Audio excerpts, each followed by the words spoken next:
So it's here, guys, Fernbus Coach Simulator. I'm sorry it's coming so late in the day. If I can just explain, I looked at Steam last night to see when the release time was, and it told me yesterday that the release date would work out at about 5 PM today. And it turns out it must have been released way before then, because when I woke up this morning it was already there and ready to purchase and install and play. So I grabbed it as soon as I could. I played about 2 hours. My gosh, did I have a learning curve to adapt to this game.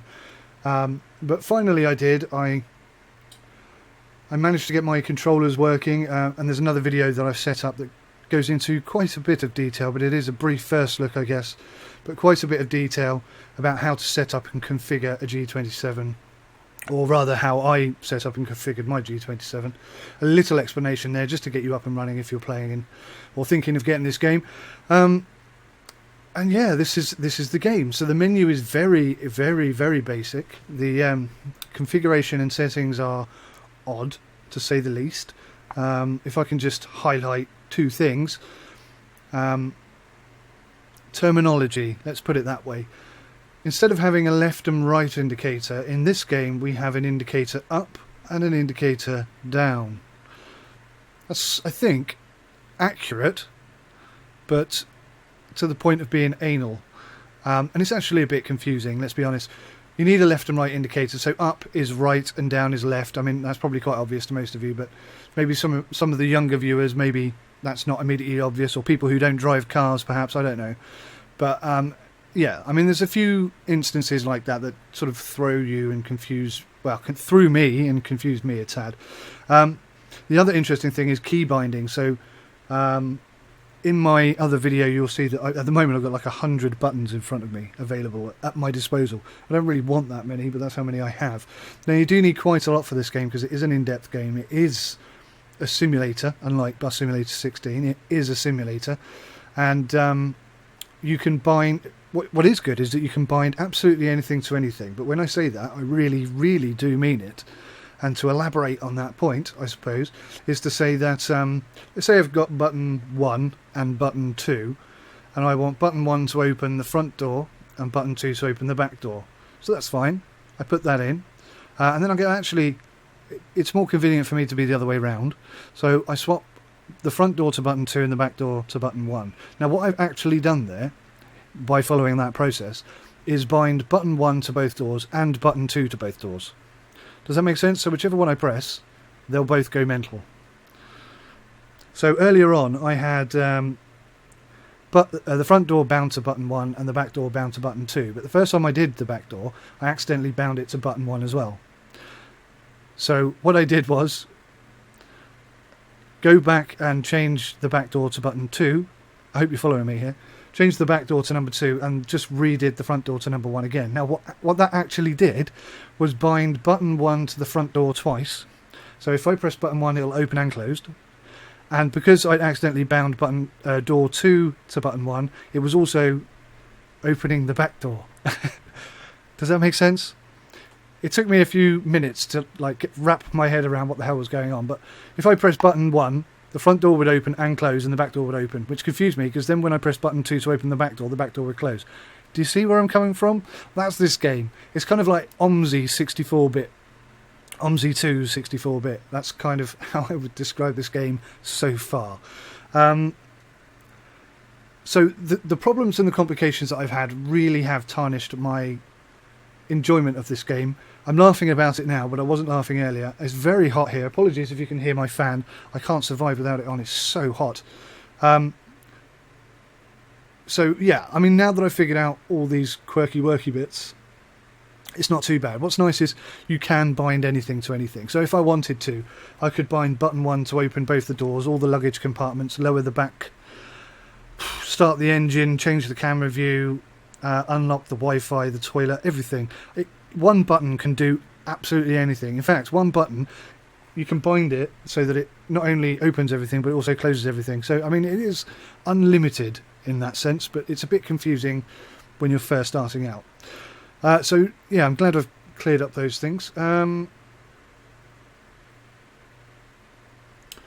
So, yeah, the video I made this morning, 2 hours worth of going through all that hell and high water, It's actually a bit of a benefit because it's given me time to understand this game and resolve those issues and understand what the problems were. So that's good. Unlike some other YouTubers, I haven't had the benefit of having a beta version to test on. So I'm learning all this very quickly on the fly today. So what we need to do now, I've configured all my buttons. I haven't tested them out, so it could be fun. But I think I've got them the way I want them. Now what we're going to do today is a bit of free play. No, we're going to do some custom, sorry. We're going to do a custom route. So as you can see, here's the map, and it is huge. It looks a little bit like American Truck or European Truck Simulator. That's kind of what you see in American Truck, European Truck Simulator, until you zoom in and you realise that actually this is huge. I mean, absolutely enormous. Look at it.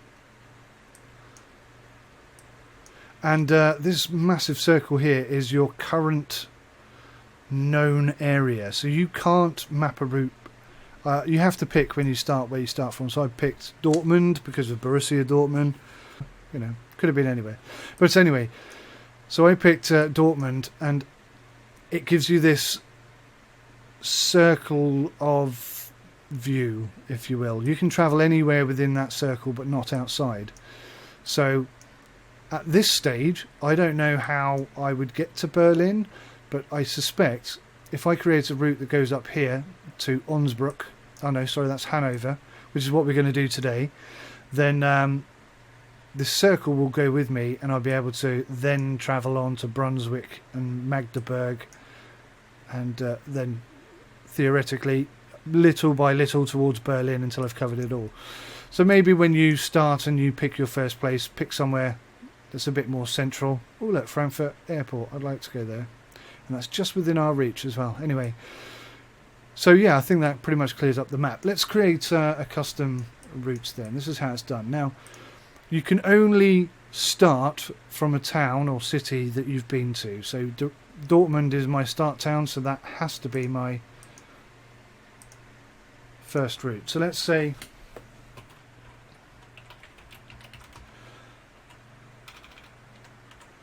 first look, route number 25. Now I haven't actually figured out what the express thing is, but I'm going to turn that off and just see if I can figure it out whilst I'm doing this.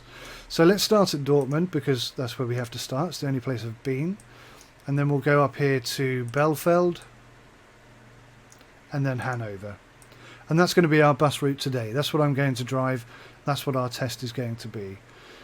And here you can see check-in time. Now it's set to 2 minutes, but although that's plenty of time, it doesn't give you much leeway because you can get held up in traffic and all sorts of things can happen. So I'm going to raise that to 5 minutes just to give me a bit of leeway. Now it's a 4-hour 28-minute travel time. I think that's real time because I have driven to Essen and Duisburg, and that didn't take me half as long as it said it was going to. Now, if you want to move, if you've got a lot of these and you want to change the order in which you're doing them, you select one and click up. Annoyingly, it then unselects the one that you've got. So if you were going to move it to the top, so yeah, if you wanted to, say you had 10 things, you want to move it to the top, you'd have to select it, move up one, select it, move up one, select it, move up one, select it, move up one. Bit of a pain in the backside. Express. What difference does that make? I have no idea. What have I done here? I seem to have broken it. Where have all my options gone? That's really strange. Oh, I see. Oh, I see. Oh, I see. Right, okay, well I've learned something there. What actually happens is, this is your starting point, so the distance to there is 0 kilometers. And then for each stop, you can dictate how long the check-in time is. So I'm going to say, oh, let's just stick to 2 minutes. Yeah, we'll just do 2 minutes for this run. Hopefully it'll be enough. Maybe it'll put us under a bit of pressure, but that could bring in some fun gaming. So we'll save that, and then you'll see that we've got first look as a custom route that we've created, and you click next, and then it will load the route.